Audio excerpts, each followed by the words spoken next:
매일 성경과 함께하는 오늘의 큐티 시간입니다.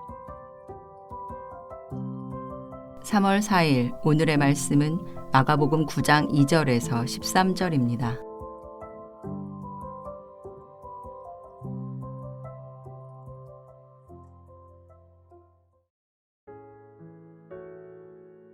엿새 후에 예수께서 베드로와 야고보와 요한을 데리시고 따로 높은 산에 올라가셨더니 그들 앞에서 변형되사 그 옷이 광채가 나며 세상에서 빨래하는 자가 그렇게 희게 할 수 없을 만큼 매우 희어졌더라.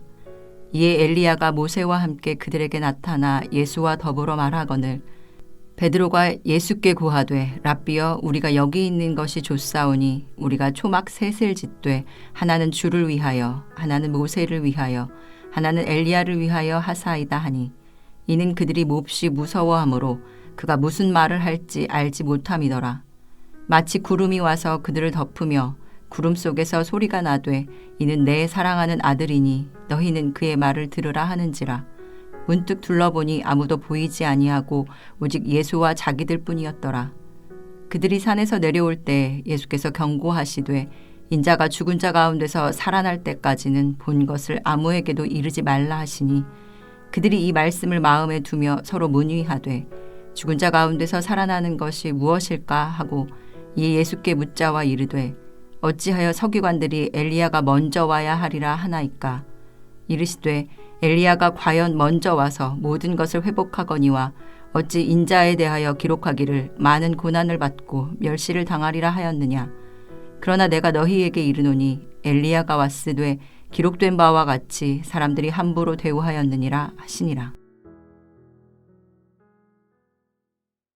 오늘도 말씀의 빛을 따라 예수님과 동행하는 저와 여러분이 되기를 바랍니다. 오늘 말씀은 공간 복음서의 저자 마태, 마가, 누가가 모두 기록한 매우 중요한 사건입니다. 보통 변화산 사건이라 부르는데 이 사건이 중요한 이유는 예수님의 공생의 사역을 양분하는 선명한 기준점이 되기 때문입니다. 복음서를 보면 변화산 사건을 기점으로 예수님의 주 사역 장소가 갈릴리 지방에서 예루살렘 지방으로 바뀌고 예수님의 사역 초점이 달라지고 예수님의 사역에 반응하는 대중들의 태도까지 달라집니다. 바로 변화산 사건이 가지고 있는 의의 때문입니다. 본문을 보면 예수님은 12제자 중에서 베드로와 야고보, 요한만을 데리고 높은 산으로 올라가셨습니다. 이곳에서 예수님의 모습이 변하는 사건이 일어났습니다. 3절을 보십시오. 그 옷이 광채가 나며 세상에서 빨래하는 자가 그렇게 희게 할 수 없을 만큼 희어졌다 라고 기록하고 있습니다. 그리고 모세와 엘리야가 나타나서 예수님과 더불어 말을 했습니다. 눈앞에서 일어나고 있는 놀라운 일을 본 베드로는 거의 정신을 잃고 그곳에서 예수님과 모세와 엘리야를 위해 초막셋을 짓고 여기서 살자고 말합니다. 너무 무서워서 자신도 알지 못하는 말을 했다고는 하나 실상은 변화산의 영광에 마음을 뺏겨서 어느새 예수님이 고난과 죽음의 그리스도라고 밝힌 사실을 잃어버린 것입니다. 그러나 변화산이 아무리 좋아도 갈보리산 없이는 구원도 하나님 나라도 없습니다. 베드로가 믿고 따라야 할 그리스도는 변화산에서 보인 영광을 가지셨지만 이를 버리고 사람의 몸을 입으신 그리스도십니다. 그리고 더 나아가서 갈보리산에서 십자가에 못 박혀 죽으실 그리스도십니다. 이처럼 베드로가 알지 못하는 말을 하고 있을 때 구름이 내려와서 예수님과 모세, 엘리야를 감쌌습니다.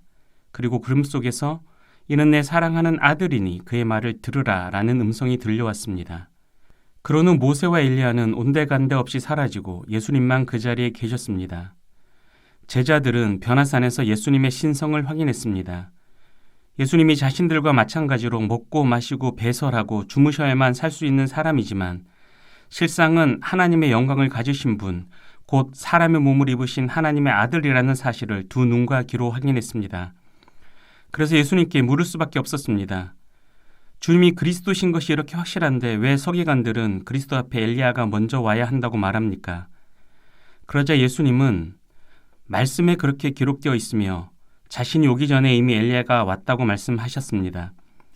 같은 사건을 기록한 마태는 제자들이 그 말씀을 듣는 순간 그 엘리야가 세례 요한임을 깨달았다고 기록하고 있습니다.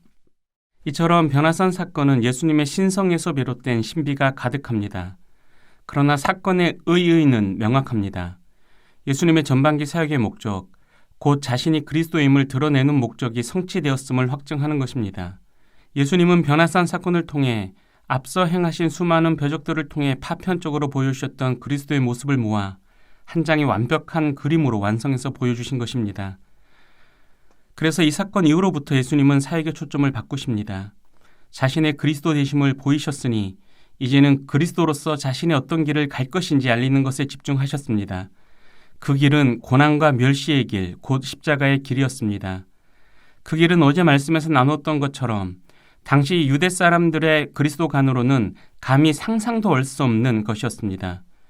이 때문에 예수님을 향한 대중들의 관심이 달라지기 시작했습니다. 전에는 사람들이 예수님의 사역을 환호하고 예수님을 열렬히 환영했습니다. 예수님이 가시는 곳이면 어디든 구름대처럼 몰려갔고 심지어 요한복음 6장을 보면 예수님을 강권해서 왕으로 삼으려는 시도까지 했습니다. 그러나 변화산 사건 이후에 예수님의 사역 초점이 고난과 죽음을 가르치시는 것에 맞춰지자 대중들은 예수님에게서 멀어져 갔습니다. 그들의 그리스도는 성공과 성취를 주시는 분이어야 하는데 예수님이 자신은 그런 그리스도가 아니라고 하시니 따를 수가 없었던 것입니다. 이 사실 앞에서 우리는 나는 왜 예수님을 믿고 따르는지 물어야 합니다.